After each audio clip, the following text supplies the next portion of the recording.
जी फरमाइएगा, क्या समझ आई आपको इस फैसले की, तासुर क्या है और अगला मरहला क्या होगा इस फैसले के बाद जब एक्शन लेने का वक्त आएगा अगर ममनुआ फंडिंग साबित होती है और बयान हल्फी गलत करार पाया है तो? देखिए, बुनियादी सवाल तो यही था जी जी। इस केस के इस मरहले में कि क्या ममनुआ फंडिंग पीटीआई ने रिसीव की है और क्या वो ममनुआ फंडिंग में फॉरेन फंडिंग भी शामिल थी। तो ये दोनों बातें तो इस आज के फैसले की जो अब तक रिपोर्ट हुआ है उसमें ये शामिल है कि जी हाँ, प्रोहिबिटेड फंडिंग भी पीटीआई ने रिसीव की थी और दूसरी बात यह कि उस प्रोहिबिटेड फंडिंग में फॉरेन फंडिंग भी शामिल थी, जो ज्यादा खतरनाक चीज है। लेकिन ये फवाद चौधरी साहब और फरूख साहब किस बुनियाद पर ये नुक्ता उठा रहे हैं? वो बार बार कह रहे हैं फॉरेन फंडिंग तो निकली नहीं, ना ये फॉरेन फंडिंग का केस है, ये ममनुआ फंडिंग का केस है। और ममनुआ फंडिंग में 16 अकाउंट्स का आपने जिक्र किया, वो सब्सिडरी अकाउंट्स हैं। देखिए, वो तो अपनी एक पॉलिटिकल कम्युनिकेशन की एक पॉलिसी है, वो बनाते हैं, उसके मुताबिक वो गुफ्तगू फरमा रहे होंगे। वो उनका हक है चीजों को डाउन प्ले करना या प्ले अप करना।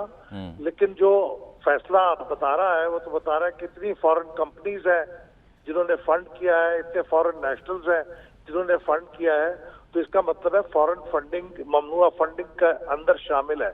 जो प्रोहिबिटेड फंडिंग की डेफिनेशन है हमारे पॉलिटिकल पार्टीज ऑर्डर 2002 में, उसके अंदर फॉरेन फंडिंग उसका एक पार्ट है। तो अब ये साबित हो गया है कि इसमें फॉरेन फंडिंग भी शामिल है। तो अब ये और इसमें जो तीसरी बात है जो बहुत खतरनाक हो सकती है वो ये है कि जो एफिडेविट हर पार्टी का सरबराह देता है सालाना स्टेटमेंट ऑफ अकाउंट्स में देता है कि साहब ये जो मैं अकाउंट्स जमा करा रहा हूँ ये बिल्कुल दुरुस्त है, इसमें कोई ममनुआ फंडिंग नहीं है। तो वो इलेक्शन कमीशन के आज के जजमेंट में कहा गया है कि वो एफिडेविट फॉल्स था, वो गलत था। जी, गलत तो कहा गया उसे। इसका मतलब ये है कि वो स्टेज सेट हो गई है अगले राउंड के लिए। अगला राउंड क्या है सर? अगला राउंड पहला उसका मरहला तो ये है कि इन्होंने उससे ये पूछ लिया है कि साहब आप क्यों ना आपके खिलाफ ये जो पैसे जब्त किए जाएं। उससे भी अगला जो ज्यादा खतरनाक मरहला है वो ये है कि इसका जो चैप्टर 3 है पॉलिटिकल पार्टीज ऑर्डर का, उसके अंदर डिसोल्यूशन ऑफ पॉलिटिकल पार्टी है कि अगर कोई पार्टी ये मालूम हो कि वो फॉरेन एडेड पॉलिटिकल पार्टी है तो वफाकी हुकूमत एक डिक्लेरेशन जारी करेगी कि ये पार्टी फॉरेन एडेड है। अब वो डिक्लेरेशन जारी करने के लिए इलेक्शन कमीशन का यह जजमेंट एक बुनियाद फराहम करता है। वफाकी हुकूमत करती है ये नहीं करती, ये उसकी सवाबदीद है। गालिबन कुछ लोग कह सकते हैं ये उनका फर्ज भी है, लेकिन वफाकी हुकूमत ये डिक्लेरेशन जारी करेगी और 2 हफ्ते के अंदर 15 दिन के अंदर सुप्रीम कोर्ट में इसको दाखिल करेगी और सुप्रीम कोर्ट फिर फैसला करेगी कि ये डिक्लेरेशन जो वफाकी हुकूमत का है ये दुरुस्त है या नहीं दुरुस्त है। और अगर ये दुरुस्त है तो उसके नतीजे में पार्टी तहलील हो जाएगी, डिसॉल्व हो जाएगी और उसके जो तमाम इलेक्टेड लेजिस्लेटर्स हैं सूबाई और वफाकी, वो अपनी नशिस्तें खो देंगे और 4 साल के लिए नाअहल हो जाएंगे इलेक्शन लड़ने के लिए। ये है उसके कॉन्सिक्वेंसेस वर्स्ट केस सिनारियो में।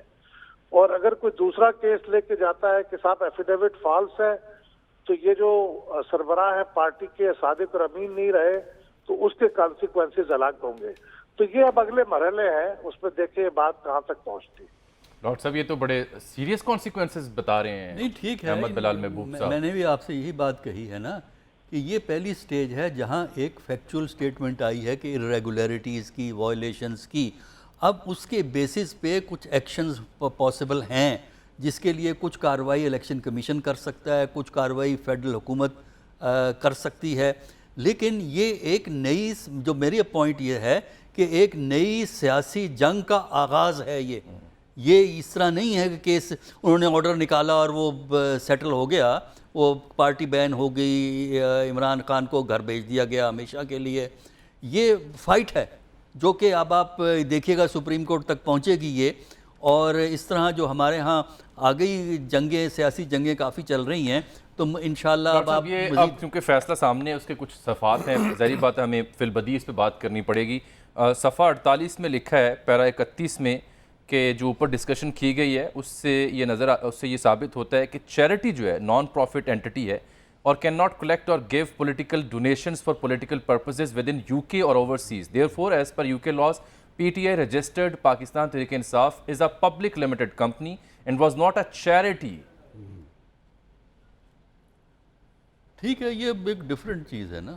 دیکھیں یہ جو پاکستان کے لاء کے تحت ہے ان کی آپ فکر کریں. دیکھیے جو قانونی بحثیں ہیں نا اب وہ تو عدالتوں میں ہوں گی. ہم تو اصل میں بنیادی بات یہ ہے، دیکھیے یہ کوئی ون ڈے میچ نہیں ہے بس. ہاں یہ تو اس کے پے در پے میچ کھیلے جائیں گے. بالکل صحیح ہے. ایک لمبی لڑائی کا آغاز ہے.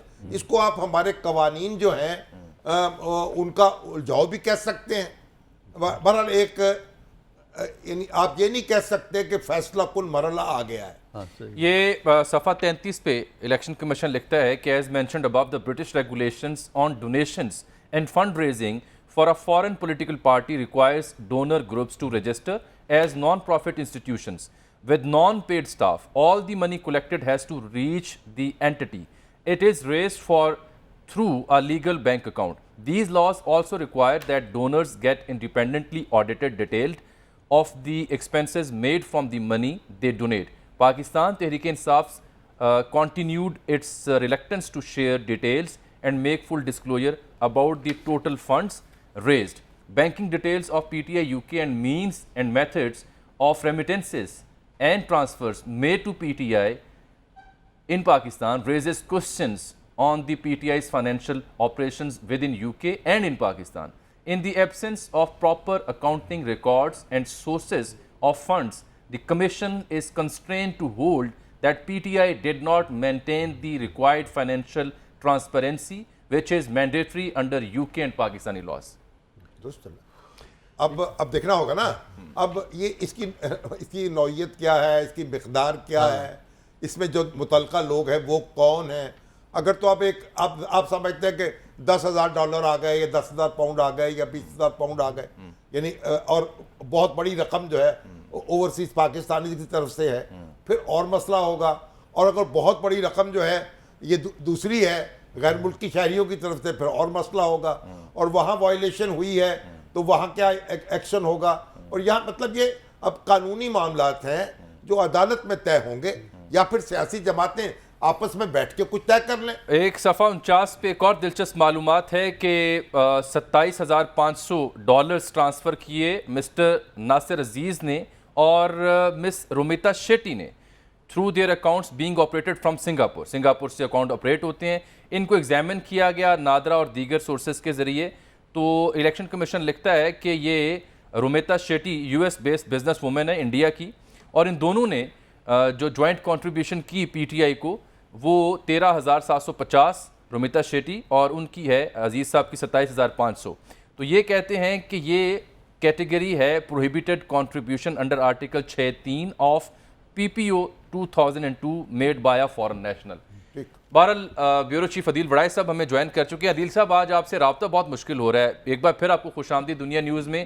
آپ پہلے دن سے اس کیس کو فالو کر رہے ہیں.